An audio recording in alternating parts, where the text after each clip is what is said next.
Halo teman-teman semua, kembali lagi bersama gua Maula Chan. Di video kali ini gua mau menceritakan pengalaman horor adik kelas gua ketika berada di masa pengabdiannya di salah satu pondok pesantren di daerah Depok. Kisah ini bermula ketika dia sedang dalam masa pengabdiannya selama 1 tahun di pondok pesantren gua. Mau tahu gimana kelengkapannya?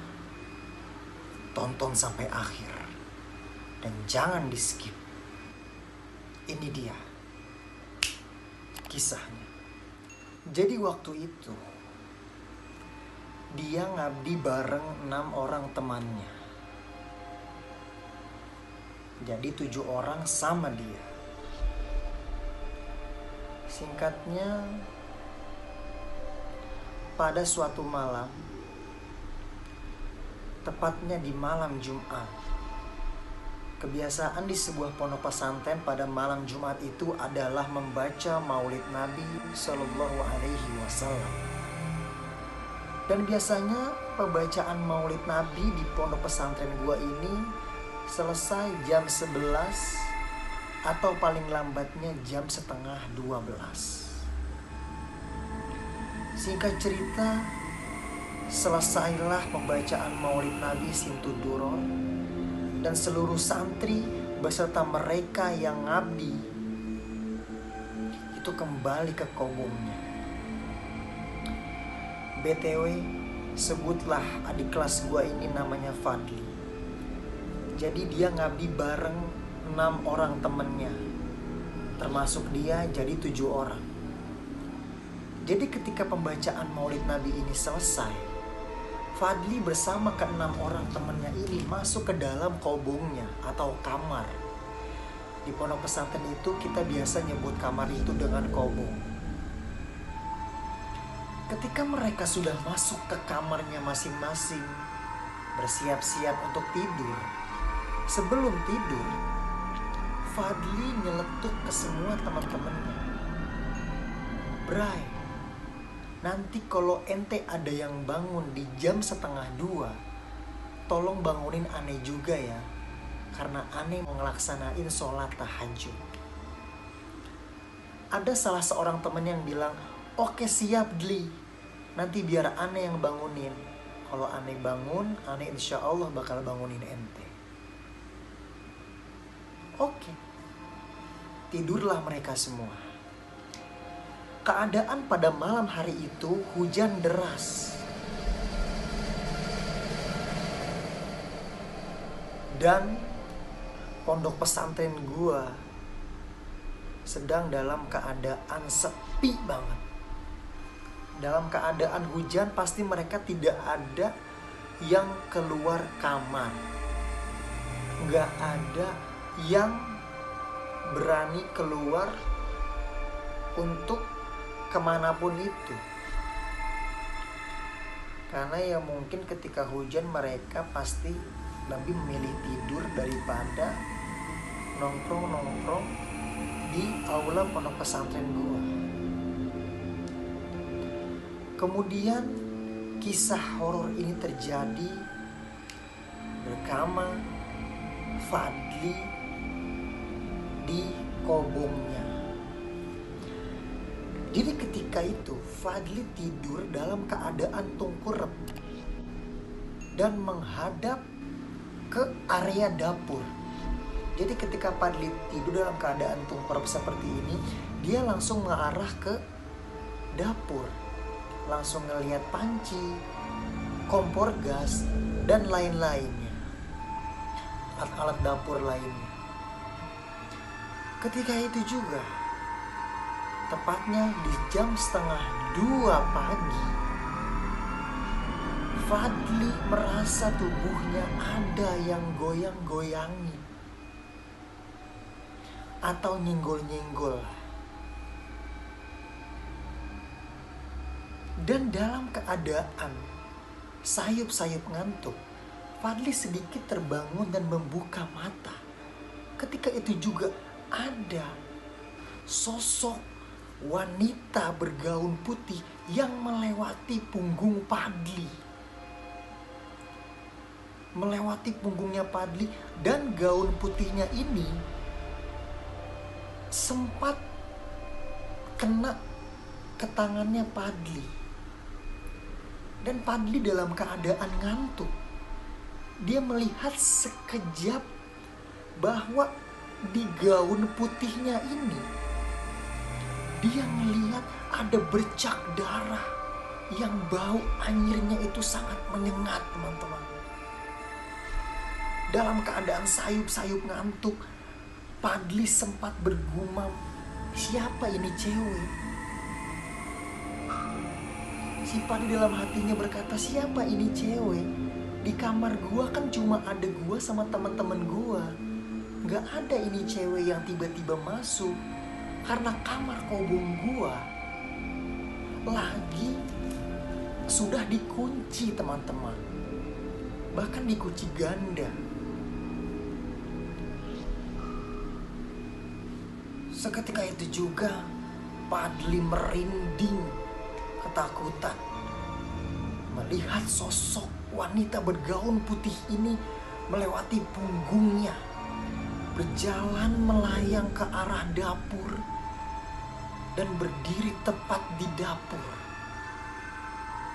Ketika itu Fadly melihat dia sedang membuatkan kopi.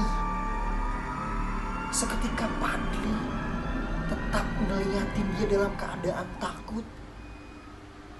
Dan tiba-tiba sosok wanita ini pun berkata kepada Fadly. Seketika itu pun Fadly dengan sayup-sayup ngantuk melihat sosok perempuan bergaun putih ini dengan terus memandanginya dengan keadaan sayup mata yang masih ngantuk. Karena Fadly pun agak sedikit kaget, karena di gaun putih yang cewek ini kenakan, tepat di bawahnya itu terlihat kayak bercak-bercak darah, teman-teman. Bercak-bercak darah yang cukup banyak dan tercium sangat anyir baunya. Seketika itu Fadly terus sedikit memperhatikan, terus memperhatikan cewek itu ke arah dapur. Seketika cewek itu berkata, ayo bangun, katanya mau sholat tahajud. Aku tahu kamu udah bangun, gak usah ngeliatin aku sambil tiduran gitu. Wah anjir, gue merinding anjir. Seketika itu pun juga Fadly langsung keluar keringat dingin. Karena kan bingung juga ya kan, dalam keadaan sayup-sayup ngantuk, ini cewek yang entah dari mana asalnya tiba-tiba tahu kalau si Fadly lagi merhatiin dia. Fadly langsung ngeluarin keringat dingin, teman-teman. Fadly langsung bercucuran keringat. Dengan sangat takutnya, Fadly tidak bisa tidur lagi, gak bisa ngelanjutin tidurnya. Wah, sumpah gue merinding banget ngedenger cerita ini langsung dari Fadly, teman-teman.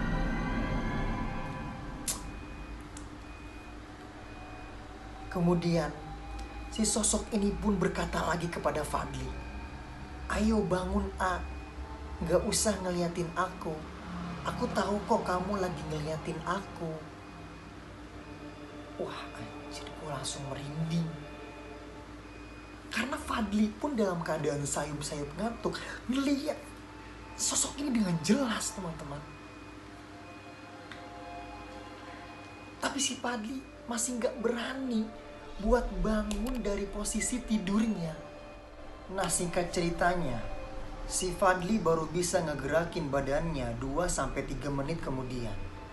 Setelah dia bangun, dia langsung ngebangunin semua teman-temannya dan menceritakan kejadian yang baru aja dia alami. Sontak semua teman-temannya pun langsung kaget ngedenger cerita dan kejadian yang dialami oleh Fadly. Pas Fadly lagi nyeritain yang tadi dialami oleh Fadli, tiba-tiba ada satu temennya yang bilang, udah tenang aja, kita baca doa, kita baca istighfar, baca ayat kursi, besok kita langsung menghadap Abah Yai. Jadi di pondok gue itu biasanya dipanggilnya Abah Yai, Abi, atau Pak Kiai. Biasanya kalau Pak Kiai itu dipanggilnya Abah Yai. Keesokannya mereka yang mengabdi ini sekitar 7 orang langsung menghadap Abah dan menceritakan apa yang semalam mereka alami kepada Abah. Setelah diceritakanlah semuanya, dan langsung sontak Abah langsung bilang, oh itu namanya Mbak Dewi. Kalian tenang aja, gak usah takut. Gak cuma kalian saja yang pernah yang dibangunin jam 1:30 untuk sholat tahajud atau melakukan ibadah lainnya. Abah pun pernah. Itu yang dibilang sama Abah. Sontak mereka pun langsung pada kaget. Dan akhirnya Abah pun memerintahkan kepada mereka yang mengabdi untuk membacakan suratul Fatihah dan surah Yasin agar arwah Mbak Dewi ini tenang di alam sana.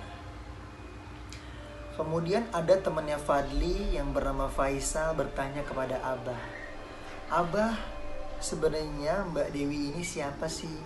Abah pun menjawab, Mbak Dewi ini dulunya seorang pengantin yang sangat mengidamkan, yang sangat menginginkan seorang anak.